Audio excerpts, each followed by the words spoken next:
Welcome students हमारे first science के session में। आज हम पढ़ेंगे ग्रेविटेशन चैप्टर। आज हम पढ़ेंगे क्या चैप्टर? ग्रेविटेशन। ये तुम्हारे साइंस वन के फर्स्ट चैप्टर है, साइंस वन का फर्स्ट चैप्टर। ठीक है, ये वन शॉट लेक्चर होगा, लेकिन ये मत सोचना कि वन शॉट लेक्चर है तो भगाया जाएगा। पूरे डिटेल में लेक्चर होगा। अगर आपने कभी ये लेक्चर पढ़ा भी नहीं है, मतलब ये चैप्टर कभी किया ही नहीं है, तो भी आपको पूरा समझ में आने वाला है। तो B with me till last. So let's go. तो ग्रेविटेशन क्या होता है, हम पहले जानेंगे ग्रेविटेशन क्या होता है। Gravitational force is the force between earth and object और body. So gravitational force is a force acting between object और a body। ये अर्थ हो गया हमारा, ये अर्थ, और ये हो गया एक बॉडी। तो इन दोनों के बीच में जो फोर्स होगा वो होगा ग्रेविटेशनल फोर्स। वो क्या होगा? Gravitational force. आपको तो ये तो पता ही होगा कि अगर कोई भी ऑब्जेक्ट हवा में होता है और हम अर्थ पे होते हैं, अर्थ,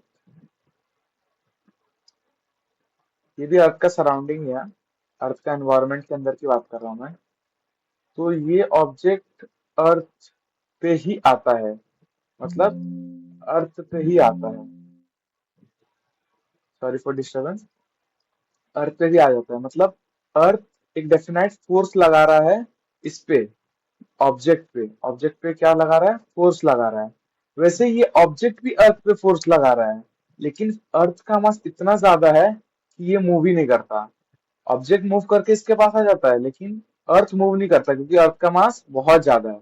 ठीक है, इतना समझ में आया होगा, I hope so. Let's begin to the next topic. Galileo. Galileo scientist थे, साइंटिस्ट जिन्होंने फर्स्ट टेलीस्कोप इन्वेंट किया था हमारी दुनिया में, फर्स्ट टेलीस्कोप। अब आप बोलोगे कि टेलीस्कोप की जरूरत ही क्या पड़ी? टेलीस्कोप की जरूरत इसलिए पड़ी क्योंकि हम लोग प्लैनेटरी मोशंस को ऑब्जर्व करते हैं। बहुत पुराने जमाने से हम प्लैनेटरी मोशंस को ऑब्जर्व करते हुए आए हैं, मतलब how planets are rotating in their orbit. ये सन है, तो इनके आजू बाजू में कौन से प्लैनेट्स रिवॉल्व कर रहे हैं, उन लोगों का पाथ क्या है ट्रैवल करने का, ये हम बहुत पहले से ऑब्जर्व करते हुए आ रहे हैं। अभी क्यों ऑब्जर्व कर रहे हैं और ऑब्जर्व करने से हमें क्या मिला, ये हमको बताएंगे केपलर। केपलर बताएंगे। तो केपलर, ये भी एक साइंटिस्ट थे, जोहानस केपलर। केपलर ने हमें तीन लॉ दिया, law one, law two, law three. Kepler's law one, Kepler's law two, Kepler's law three. बेटा गारंटेड क्वेश्चन आएगा इसमें से बोर्ड्स में, गारंटेड एक या फिर दो लॉ पूछेगा ही पूछेगा। तो हम कैपलस के लॉ के बारे में पढ़ते हैं। कैपलस के लॉ के बारे में पढ़ने से पहले मैं आपको बता दूं एलिप्स क्या होता है। Ellipse is geometrical shape, geometrical shape. Ellipse is a geometrical shape, okay. और एलिप्स में बता देता हूँ एलिप्स कैसे बनाया जाता है। When a cone is cut in an inclined plane, अगर कोन को हम ऐसे कट करेंगे ना एक इंक्लाइंड प्लेन से, फिर जो ये फिर जो ये सेक्शन कट करके आएगा ना, इसको ही बोलते हैं हम एलिप्स। ठीक है, एलिप्स के दो फोकाई होते हैं, foci number one and foci number two. ठीक है, अब हम चलते हैं केपलर्स के लॉ की तरफ।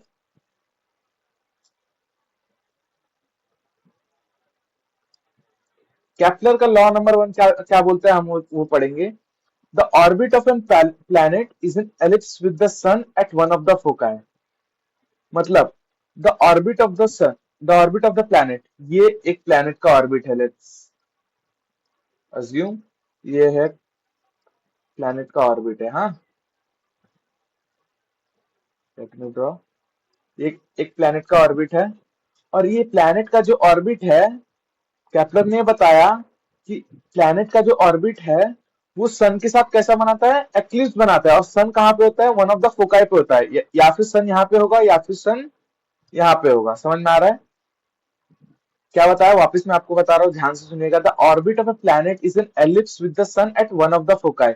मतलब the orbit of the planet, जो भी प्लैनेट का ऑर्बिट है वो सन के साथ एलिप्स में होता है। सन मतलब ऑर्बिट क्या बनाता है? एलिप्स बनाता है, और सन होता है वन ऑफ द फोकाई पे, एलिप्स के वन ऑफ द फोकाई पे होता है। ठीक है, तो समझ में आ गया होगा, बेसिक है एकदम। फिर केपलर का सेकंड लॉ क्या बोलते हैं, हम ये पढ़ेंगे। The line joining the planet and the sun sweeps equal area in equal interval of time. ये थोड़ा ध्यान से पढ़ेंगे हम। तो हम समझते हैं ये हमारा अर्थ है, हाँ ये अर्थ है। ये 3 सेकंड में यहां से पॉइंट ए से पॉइंट बी तक आता है। कितने सेकंड में? 3 सेकंड में, ठीक है। ड्रॉ कर लेता हूं मैं। तो पॉइंट ए से इतना डिस्टेंस ट्रेवल करके पॉइंट बी तक आता है। तो दूसरे टाइम पे हमारा अर्थ यहाँ पे था पॉइंट सी, और ये पॉइंट डी तक आता है। हम कितने सेकंड की बात कर रहे हैं बताए? T is equal to 3 second, 3 minutes पकड़ लेते, ठीक है। ये अजम्पशन है, 3 मिनट में इतना अर्थ तो नहीं घूमता, अजम्पशन है, ठीक है। हाइपोथेटिकल केस है, कोई सीरियसली मत लेना, बोलोगे भाई सर 3 मिनट में इतना अर्थ कैसे मूव हो रहा है, ठीक है। 3 मिनट में यहाँ पे से यहाँ अर्थ इतना मूव हो गया, ठीक है। और थर्ड केस लेंगे, अर्थ यहाँ पे था ई पे, पॉइंट ई पे, और अर्थ यहाँ पे आ जाता है, ठीक है, एफ पॉइंट पे। इसमें भी कितना टाइम लगा? 3 सेकंड ही टाइम लगा, ठीक है। अब केपलर का थर्ड सेकंड लॉ क्या बोलता है? The line joining the planet and the sun sweeps equal area in equal interval of time. देखो बेटा, इसको यहां से यहां तक आने में भी 3 सेकंड लगा, सॉरी सॉरी गाइस, 3 सेकंड लगा। इसको यहां से यहां तक आने में भी 3 सेकंड लगा, और इसको यहां से आने में भी 3 सेकंड लगा, इसको यहां से आने में। तो कैपलर ने क्या बोला कि जो भी लाइन ज्वाइनिंग है, ये जो लाइन ज्वाइनिंग प्लैनेट एंड सन है, ये सन है, ये प्लैनेट है अर्थ अपना, और ये जो लाइन है, इसके बीच का जो एरिया है, ये और ये और ये, हम इसको एरिया एरिया ए बोलते हैं, इसको एरिया बी बोलते हैं, और इसको एरिया सी बोलते हैं।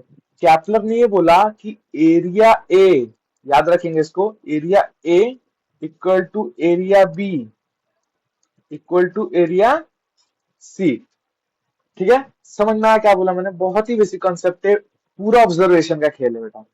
ऑब्जर्व करो, मैंने जो डायग्राम बनाया उसको वापस से एक बार पीछे जाके देखो अगर नहीं समझ में आया। बहुत ही बेसिक कॉन्सेप्ट है, ठीक है। एक और मैं समझा रहा हूँ, ध्यान से सुनो, जितना सुनोगे उतना याद रहेगा। सन है, प्लैनेट है, इसको यहां से यहां आने में कितना टाइम लगा? 3 सेकंड लगा। इसको यहां से यहां आने में 3 सेकंड लगा, इसको यहां से यहां आने में 3 सेकंड लगा। तो एरिया ए, एरिया बी और एरिया सी तीनों इक्वल होंगे, क्योंकि उन्होंने इक्वल इंटरवल ऑफ टाइम लिया है ट्रेवल करने में, इसलिए बोला है equal area in equal interval of time. इतना समझ में आया? बहुत ही बेसिक कॉन्सेप्ट है बेटा, ध्यान दो, सुनने में ध्यान दो, लेक्चर पे ध्यान दो, कहीं और ध्यान नहीं होना चाहिए। अगर ध्यान इधर है तो समझ में आएगा, ठीक है। अब हम लोग पढ़ेंगे केपलर के थर्ड लॉ के बारे में, ठीक है। इसके बारे में पढ़ेंगे, केपलर के थर्ड लॉ के बारे में।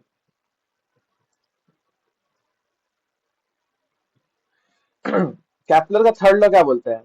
The square of its period around the sun is directly proportional to the cube of the mean distance between the planet and the sun, ठीक है।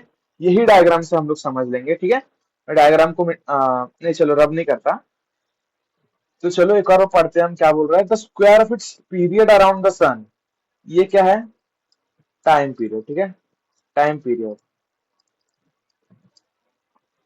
मतलब ये अर्थ को पूरा रोटेट करने में, अर्थ को पूरा रोटेट करने में, यहां से लेके पॉइंट ए से लेके घूम के पूरा पॉइंट ए पे वापस आने तक जितना टाइम ले रहा है, उसको हम लोग क्या बोल रहे हैं? टाइम पीरियड बोल रहे हैं, ठीक है, टी बोल रहे हैं। और आर हम लोग क्या बोल रहे हैं? पता है, मीन डिस्टेंस को बोल रहे हैं। मीन डिस्टेंस मतलब क्या होता है बेटा पता है? इधर से हम लोगों ने चलो एक डिस्टेंस लिया R1, एक डिस्टेंस यहां से लिया R2, एक डिस्टेंस यहां से लिया R3, और एक डिस्टेंस यहां से लिया R4। बेटा दिख रहा होगा, नहीं दिख रहा तो थोड़ा R4, ठीक है, ये R4 हो गया। अब तीनों डिस्टेंस का हम लोग एडिशन करके जब एवरेज निकालेंगे, तो उसको हम लोग क्या बोलते हैं? मीन डिस्टेंस बोलते हैं। क्या बोलते हैं? मीन डिस्टेंस, ठीक है। बेटा ट्राई करो मेरे साथ बोलने का, मेरे साथ जितना बोलोगे उतना याद रहेगा चीज। और ये क्या होता है बेटा? कोई बुद्धू बच्चा होगा तो उसको नहीं पता होगा, तो मैं वापस बता रहा हूँ, डायरेक्टली प्रोपोर्शनल का साइन है ये। क्या साइन है? Directly proportional. डायरेक्टली प्रोपोर्शनल का मतलब होता है अगर ये क्वांटिटी बढ़ रहा है तो ये क्वांटिटी भी बढ़ेगा, ठीक है? समझ में आया? अगर ये क्वांटिटी इंक्रीज हो रहा है तो ये क्वांटिटी भी इंक्रीज होगा, ये क्वांटिटी डिक्रीज हो रहा है तो ये क्वांटिटी भी डिक्रीज होगा। डायरेक्टली प्रोपोर्शनल का यही मतलब होता है, ठीक है? तो डायरेक्टली प्रोपोर्शनल को हटाने के लिए हम लोग एक कांस्टेंट इंट्रोड्यूस करते हैं, कभी भी इतना याद रखना। तो T square is equal to K R cube, समझ में आ रहा है? और T square by R cube is equal to K, ये बेसिक मैथ का रूल है बेटा, समझ में आता होगा। इस साइड को इस साइड लेके आते हैं। ये वैसे कुछ ज्यादा इंपॉर्टेंट नहीं है, लेकिन लॉ बेटा याद होना चाहिए, एज इट इज सेम याद होना चाहिए। कुछ भी इधर उधर करोगे वर्ड तो मार्क्स कट जाएंगे, ठीक है? लॉ एकदम मुंह जबानी होना चाहिए, घोट के पी जाओ उसको, ठीक है?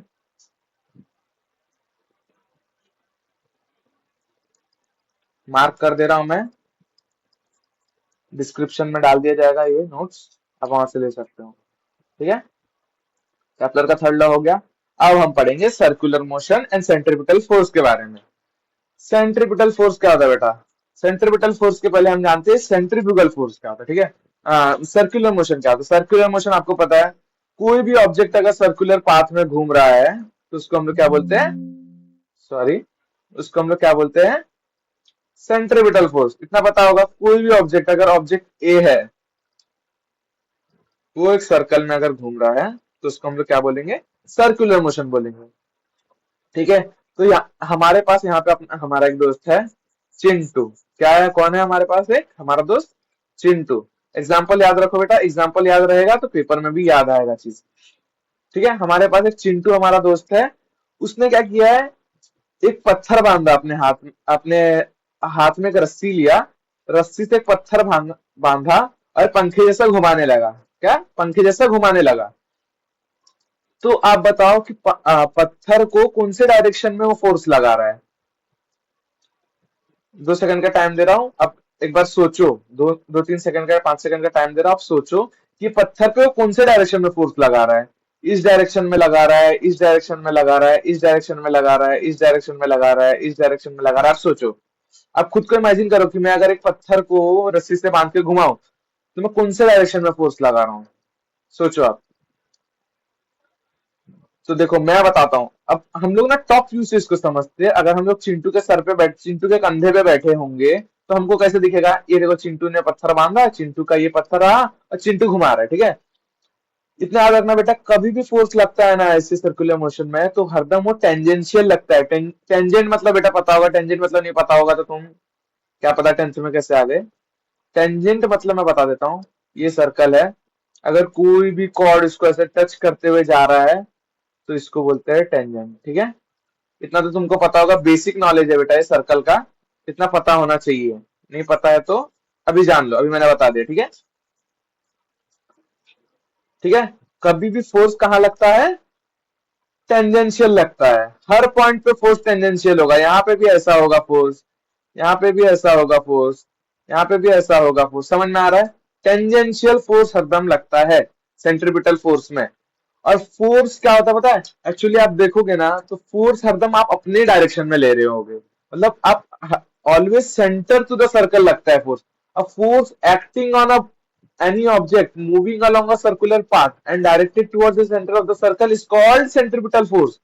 Centripetal force ऐसा फोर्स है, सबको दिखता दिखता है कि आप यहाँ पे लगा रहे हो, दिखता सबको ये है कि आप फोर्स लगा रहे हो, यहाँ पे फोर्स लगा रहे हो आप टेंजेंशियल, लेकिन एक्चुअली फोर्स कहाँ लगता है पता है?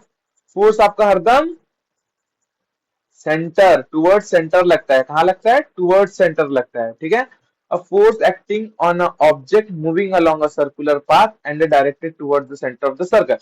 Centripetal force क्या होता है? अगर कोई ऑब्जेक्ट सर्कुलर पाथ में घूम रहा है, सर्कुलर पाथ में घूम रहा है और फोर्स उसके सेंटर की तरफ डायरेक्टेड है। समझ में आ गया सेंट्रिपिटल फोर्स क्या होता है? चलो फिर आगे अगले टॉपिक पे चलते हैं। अगला टॉपिक क्या है हमारा? Newton universal law of gravitation. बहुत ही ज्यादा इंपॉर्टेंट टॉपिक बेटा, बहुत ही ज्यादा इंपॉर्टेंट टॉपिक। इससे न्यूमेरिकल आते हैं, न्यूमेरिकल आते हैं कभी कभार, ठीक है? Every object in the universe attracts every other object with a definite force. ये किसने बताया पता है? सर आइजैक न्यूटन ने बताया है हमें। सर आइजैक न्यूटन ने ये हमें बताया कि every object in the universe attracts every other object, मतलब हर एक दूसरे, अगर मैं हूं और आप हो, हम साथ में खड़े हैं, तो आप भी मुझे अट्रैक्ट करोगे, मैं भी आपको अट्रैक्ट करूंगा। ठीक है, ये सर आइजैक न्यूटन ने बताया। कोई भी non living thing, living thing, हर एक ऑब्जेक्ट एक दूसरे को अट्रैक्ट करेगा, ऐसे सर आइजैक न्यूटन ने बताया। तो और सर आइजैक न्यूटन ने उसका एग्जांपल भी दिया। अगर कोई ऑब्जेक्ट है M1, ठीक है, ऑब्जेक्ट है M1 और एक और ऑब्जेक्ट है M2, ठीक है, उन दोनों के बीच में फोर्स क्या लग रहा है? F, according to sir Isaac Newton. Sir Isaac Newton ने अभी बताया ना, एक डेफिनेट फोर्स लगेगा F, ठीक है। तो F, और उन्होंने ये भी बताया कि जो फोर्स लगेगा वो डायरेक्टली प्रोपोर्शनल किससे होगा? M1 और M2 से। बेटा यहाँ पे मिस्टेक हुआ है, M2 आएगा। मतलब डायरेक्टली प्रोपोर्शनल होगा mass of object 1 and mass of object 2। अभी मैंने थोड़ी देर पहले बताया था कि ये क्या होता है डायरेक्टली प्रोपोर्शनल का साइन। अगर M1 एंड M2 बढ़ा तो फोर्स भी बढ़ेगा, ठीक है। और फिर, और उन्होंने ये भी बताया कि force is inversely proportional to D square, मतलब distance between two objects. D मतलब डिस्टेंस बिटवीन टू ऑब्जेक्ट। इतना समझ में आया तुम लोग को? और इनवर्सली प्रोपोर्शनल का मतलब भी मैं बता देता हूं। अगर डी बढ़ेगा तो एफ फोर्स कमेगा, मतलब अगर डिस्टेंस बढ़ते चले गया फोर्स कमेगा। अगर M1 M2 बढ़ेगा तो फोर्स भी बढ़ेगा, अगर डी स्क्वायर बढ़ेगा तो फोर्स कमेगा। इनवर्सली का मतलब समझ में आ गया। अब इन दोनों को मिला के हम ये लिख सकते हैं, ठीक है। और मैंने अभी अभी थोड़ी देर पहले बताया था डायरेक्टली प्रोपोर्शनल साइन हटाने के लिए हम एक कांस्टेंट को इंट्रोड्यूस करते हैं। किसको इंट्रोड्यूस करते हैं? कांस्टेंट को। और ये कांस्टेंट क्या है? Universal gravitational constant. इसको नाम, इसका नाम क्या है? Universal gravitational constant. इसका वैल्यू मैंने तो लिखा है, ये आपको याद होना चाहिए। और कभी भी बेटा याद रखो, कोई भी अगर ऐसे कांस्टेंट का नाम याद रखते हो, unit is important. Unit is very important. अगर आप न्यूमेरिकल वैल्यू में यूनिट नहीं पुट करोगे तो marks will be deducted. Okay, marks will be deducted. ठीक है, आगे बढ़ते हैं अभी। तो आप लोग ये फॉर्मूला याद रखेंगे, ये फॉर्मूला इंपॉर्टेंट है बेटा, ये फॉर्मूला याद रखेंगे। मैं स्टार मार्क कर देता हूँ इसको, ठीक है। ये फॉर्मूला आप लोग याद रखेंगे। अगले अगले टॉपिक पे चलते हैं हम।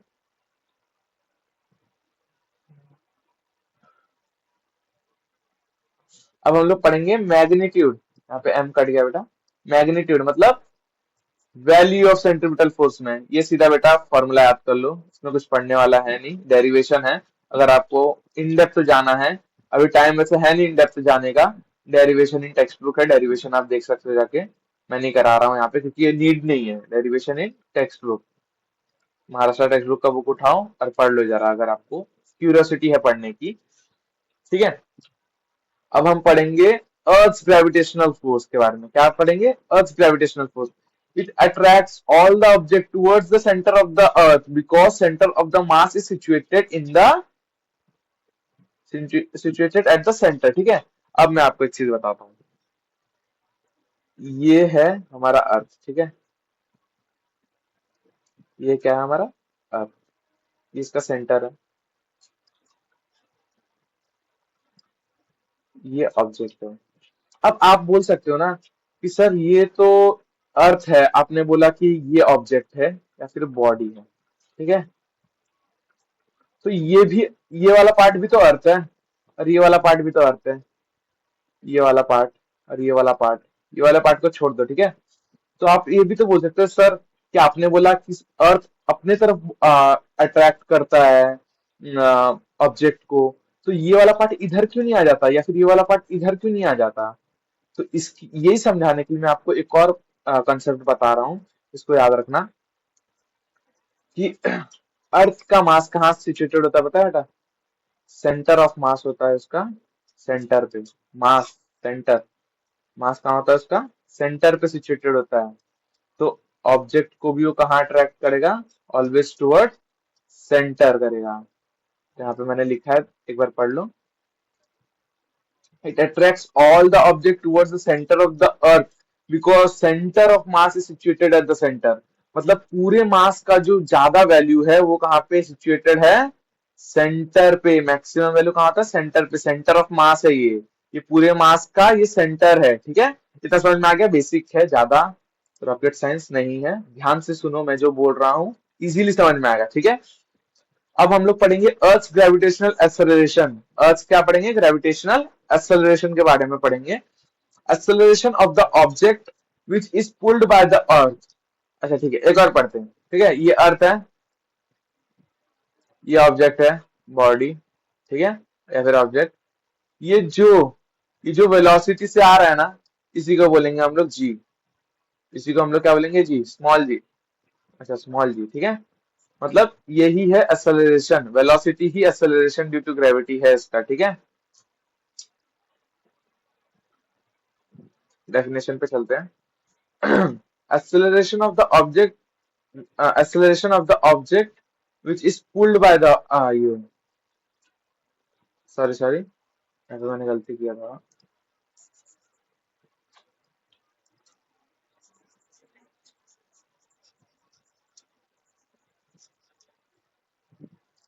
मतलब बेटा समझ लो मैं क्या बोलना चाह रहा हूँ कि यहाँ पे अगर कोई ऑब्जेक्ट है, ठीक है, ये जो ऑब्जेक्ट है, ये जो एक्सेलरेशन से गिर रहा है ना, अगर इसको कोई एक्सटर्नल फोर्स कुछ छेड़ नहीं रहा है, ये ऑब्जेक्ट ए है। हाँ, ऑब्जेक्ट ए, अगर इसका एक्सेलरेशन है, ऑब्जेक्ट बी पकड़ते हैं, ठीक है, एक्सेलरेशन ऑब्जेक्ट बी, इसका एक्सेलरेशन है 8 मीटर पर सेकेंड, तो यही होगा जी भी। ठीक है, जी भी यही होगा अगर कोई और छेड़छाड़ नहीं हो रहा होगा इसके साथ, अगर तुमने इसको फेंका नहीं होगा। समझ में आ रहा है मैं क्या बोल रहा हूँ? अगर इसको आप नीचे फेंकोगे अपने फोर्स लगा के, तो इसका ऑब्वियसली एक्सेलरेशन ज्यादा होगा। अगर इसमें कोई छेड़छाड़ नहीं किया गया और एक्सेलरेशन, मतलब ये ऑब्जेक्ट खुद से नीचे आ रहा है, मतलब विदाउट एनी एक्सटर्नल फैक्टर, अगर ये ऑब्जेक्ट खुद से नीचे आ रहा है, इसका जो एक्सेलरेशन होगा वही होगा जी, मतलब एक्सेलरेशन ड्यू टू ग्रेविटी। थोड़ा कंफ्यूजिंग है, बस समझना पड़ेगा बेटा। ठीक है, अर्थ gravitational acceleration, acceleration of the object which is pulled by the earth, मतलब कुछ और नहीं किया गया उसमें। पुल्ड बाय द अर्थ मतलब कुछ भी आपने थ्रो नहीं किया है, आपने पुल नहीं किया है, अर्थ ने पुल किया। ठीक है, कोई भी एक्सटर्नल फोर्स नहीं लग रहा है इसमें, सिर्फ अर्थ का ग्रेविटेशनल फोर्स लग रहा है। इतना समझ में आया होगा? और जी का वैल्यू होता है 9.77, 9.8 मीटर पर सेकंड। हम इसको लेके चलते हैं एवरेज वो करके, एवरेज वैल्यू इसका ये लेके चलते हैं, और कैलकुलेशन में भी यही यूज करेंगे हम लोग टू मेक कैलकुलेशन इजी। और कोई कोई क्वेश्चन में आपको इसका वैल्यू 10 लेने को बोलेगा, तो वो वाले क्वेश्चन में आप 10 ले लेना, या फिर 9.8 से सॉल्व करना। इसका भी डेरिवेशन दिया हुआ है टेक्स्ट बुक में, अगर आपको पढ़ना है तो पढ़ सकते हो। ठीक है, और सुनो, एक और मैं आपको छोटा सा चीज बता रहा हूँ, वैसे डिटेल में जाता नहीं हूं मैं ये वन शॉट लेक्चर में। देखो, F is equal to M G आपको पता है। अच्छा एक बताओ, ये वाला बात बताऊंगा, F is equal to M A तो पता होगा। और मैंने भी आपको बताया ना, acceleration due to gravity is equal to, A को ही हम जी बोल सकते हैं, F is equal to M G. मैंने अभी यहाँ पे बताया ना, ए को ही जी बोल सकते हैं, क्योंकि कोई भी एक्सटर्नल फोर्स काम नहीं कर रहा है। मतलब एक्सेलरेशन जो भी नॉर्मल हो रहा है वही एक्सेलरेशन ड्यू टू ग्रेविटी भी है। इतना समझ में आया होगा बेटा? बार बार सुनो, मैं जो बोल रहा हूँ बार बार सुनो। ठीक है, इतना समझ में आया होगा ना? तो F is equal to M G बोल सकते हैं, तो F is equal to M G. ठीक है, और एफ का एक और फॉर्मूला पता है हम लोग का, F is equal to G M1 M2 by R square. यहाँ पे मैंने पढ़ा है अभी। देखो बेटा, F equal to M1 M2 by R square या फिर डी स्क्वायर। ठीक है, डिस्टेंस जो भी दिया रहेगा आपको, डी स्क्वायर ले लेता हूँ आप लोग के लिए, सॉरी बेटा। तो हम दोनों देखो, ये भी एफ का फॉर्मूला है, ये भी एफ का फॉर्मूला है, तो हम दोनों इसको इक्वेट कर देंगे। एफ इज इक्वल टू, नहीं sorry sorry, F equal to नहीं, G M1 M2 by D square is equal to M G, is equal to क्या? M G. ये तो बड़ा एम आएगा बेटा, M1 M2 नहीं है, ये बड़ा एम। हम अर्थ के बारे में बात कर रहे हैं और ये एक ऑब्जेक्ट के बारे में बात कर रहे हैं। ठीक है, तो ये छोटा एम से छोटा एम कट जाएगा, तो जी का वैल्यू क्या आ जाएगा? देखो यहाँ से जी का वैल्यू क्या आ जाएगा?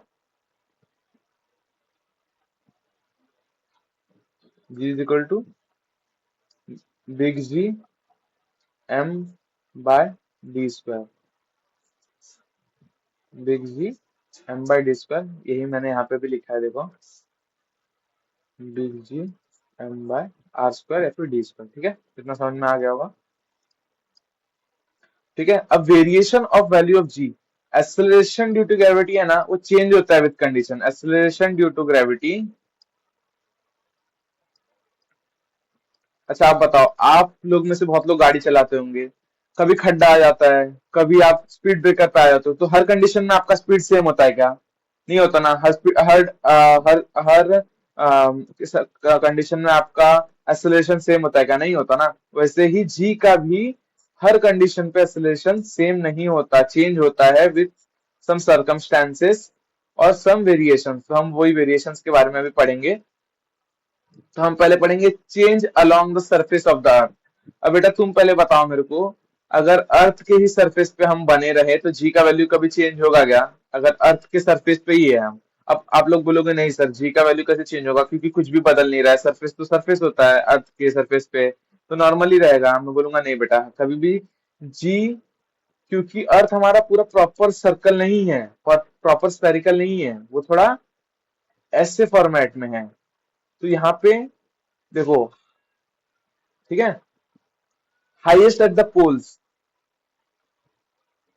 जी का वैल्यू कहाँ होता था? हाईएस्ट पोल्स पे होता है, हाईएस्ट पोल्स पे जी का वैल्यू क्या होता है? हाईएस्ट होता है। और आपको इसलिए भी बता रहा हूँ, जी का 9.832 मीटर पर सेकंड लेके चला जाता है जी का वैल्यू। ठीक है, और लोएस्ट कहाँ पे होता है? 9.78 मीटर पर सेकंड। कहाँ पे होता है? इक्वेटर पे, ये लाइन पे होता है इक्वेटर, ये लाइन को बोला जाता है इक्वेटर बेटा। ठीक है, अर्थ का इक्वेटर ज्योग्राफी में पढ़े होगे आप लोग। ये लाइन को क्या बोलते हैं? इक्वेटर। इसमें क्या होता है? लोएस्ट होता है जी का वैल्यू। ठीक है, change with height, change with height कैसे होता है? अब देखो, चेंज विथ हाइट में जी का क्या फॉर्मूला होता है? Big G M by D square. अब देखो, डी को मैंने आर लिखा है, आप लोग इतना समझ के लो। अब देखो, आर बढ़ेगा तो जी कमेगा कि नहीं? देखो इनवर्सली प्रोपोर्शनल है। अच्छा देखो, मैं इनवर्सली प्रोपोर्शनल का साइन हटाता हूँ। देखो जी इक्वल डायरेक्टली प्रोपोर्शनल टू, मतलब इनवर्सली प्रोपोर्शनल का साइन ला रहा हूँ, एम बाई डी स्क्वायर। इतना समझ में आया? ये तो ग्रेविटेशनल, यूनिवर्सल ग्रेविटेशनल कांस्टेंट है ना, ये डायरेक्टली प्रोपोर्शनल का साइन आएगा तो कांस्टेंट का वैल्यू, कांस्टेंट गायब हो जाएगा। इतना समझ में आता? और इस इक्वल टू लाएंगे तो कांस्टेंट आ जाएगा। समझ में आ रहा है? तो देखो यहाँ पे अगर मैंने डी बढ़ाऊंगा तो जी कमेगा कि नहीं? इनवर्सली प्रोपोर्शनल है ना। तो देखो आर में अगर बढ़ा रहा हूं, मतलब डी बढ़ा रहा हूं, तो जी क्या हो रहा है? कम हो रहा है। तो यहाँ पे भी जी कम हो रहा है। समझ में आया? सॉरी। ठीक है, अब देखो, और अब बताओ चेंज विद द डेप्थ। ठीक है, अब आप लोग बोलोगे सर जी का वैल्यू, जी होता है बड़ा G M by R square. ठीक है, तो आप बोलोगे कि सर अभी तो आर कम होगा ना, डिस्टेंस कम होगा, मतलब हम लोग नीचे जा रहे हैं, अब अर्थ के ऊपर जा रहे, अभी हम लोग अर्थ के ऊपर जा रहे थे इसलिए आर बढ़ रहा था। अब हम लोग अर्थ के नीचे जा रहे हैं, सर जी तो कम होगा ना, मतलब आर तो कम होगा ना। आप लोग ये बोलोगे ना कि सर आर तो भी कम होगा, डिस्टेंस कम होते जाएगा। लेकिन मैं बोलूंगा नहीं बेटा, देखो आर तो कम होगा ही, जी का फॉर्मूला क्या होता है? आर तो कम होगा ही, लेकिन उसके साथ बेटा मास भी तो कम होगा। अब देखो, अच्छा मैं आपको एक और ये लेके बताता हूँ। ठीक है,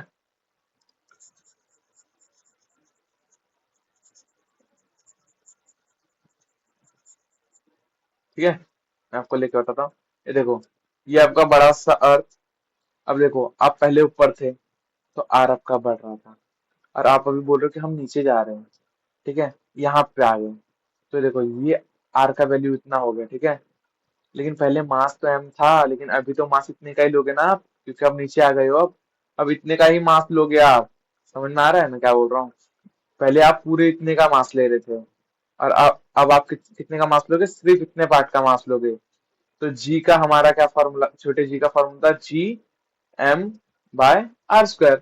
अब आर कम रहा है, एम भी कम रहा है ना, मतलब देखो आर कम रहा है तो जी थोड़ा बढ़ेगा, लेकिन एम कर रहा है तो एम कम जाएगा। तो समझ रहे हो, ज्यादा डिफरेंस आएगा ही नहीं जी में।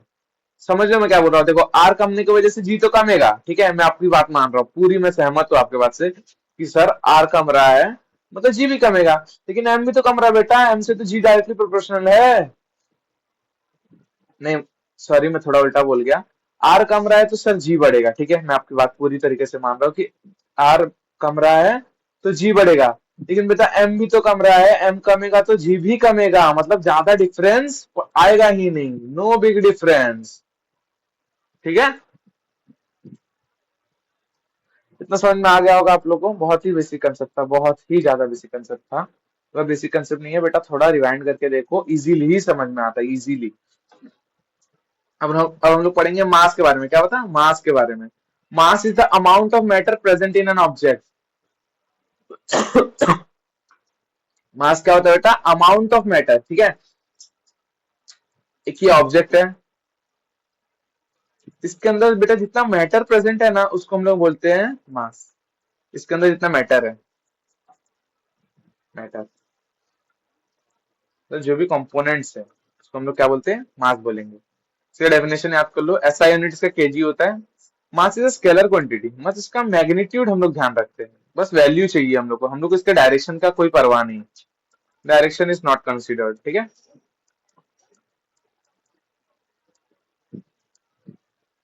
ठीक है, इतना तो पता होगा आपको। स्केलर स्केलर वेक्टर में क्या होता होगा, अगर नहीं पता वो भी बता रहा हूं, सुनो।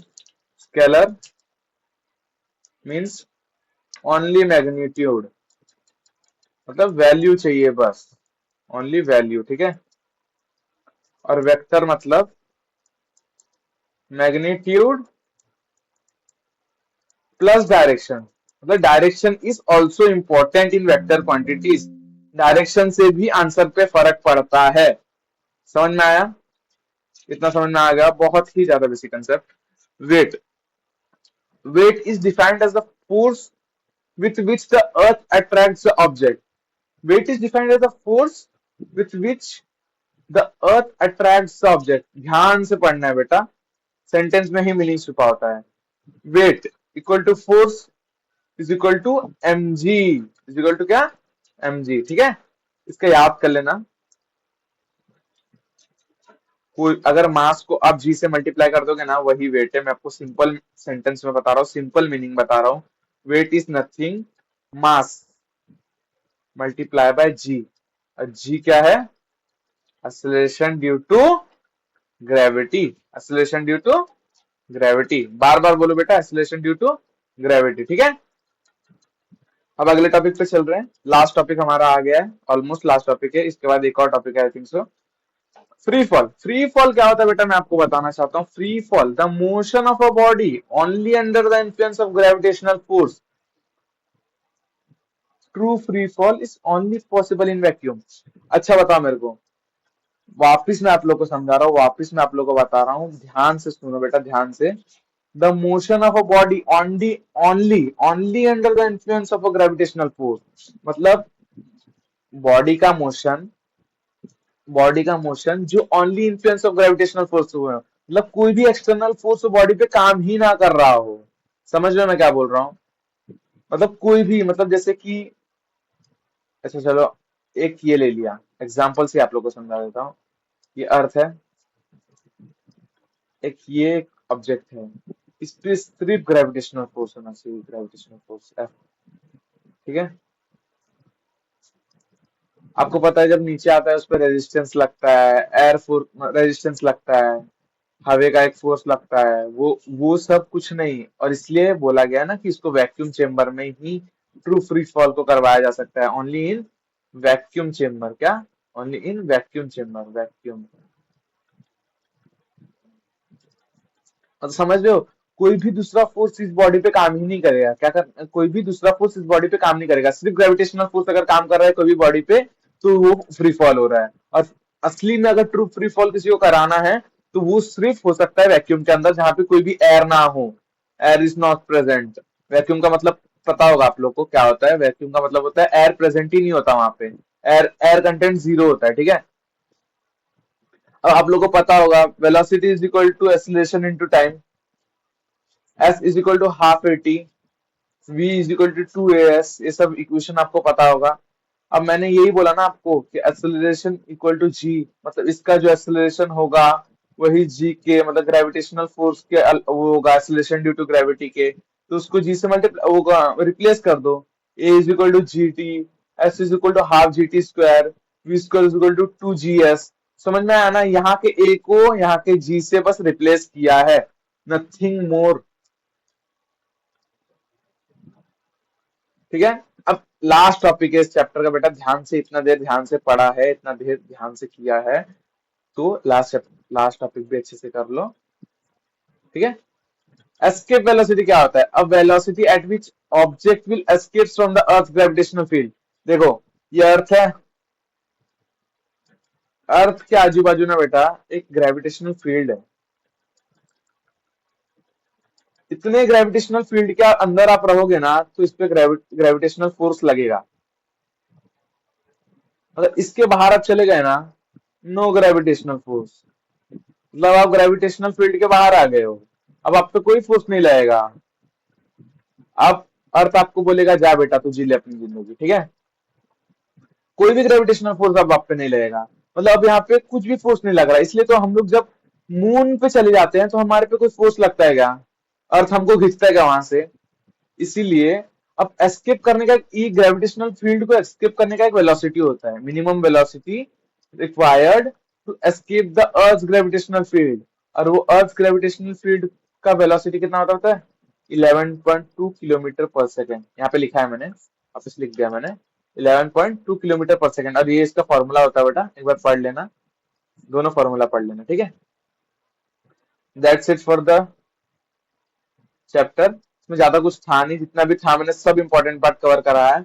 अब आपने आपके स्कूल में जो भी नोट्स वगैरह सब दिया है वो रिवाइज करो, अच्छे से लर्न करो। और बेटा इतना याद रखना, केपलर के लॉ बहुत ज्यादा इंपॉर्टेंट है। केपलर के लॉ बहुत ज्यादा पूछे जाते हैं, बहुत ज्यादा पूछे जाते हैं पेपर में, हर साल पेपर में आता है बेटा केपलर का लॉ। अगर आपको चाहिए, कुछ भी डाउट है तो आप कमेंट सेक्शन में पूछ सकते हो, और आपको नोट्स मिल जाएंगे या फिर डिस्क्रिप्शन में मिल जाएंगे, या फिर आप टेलीग्राम चैनल ज्वाइन कर लेना। ठीक है। एज इट इज नोट्स मिल जाएंगे। Thank you for the lecture. Bye.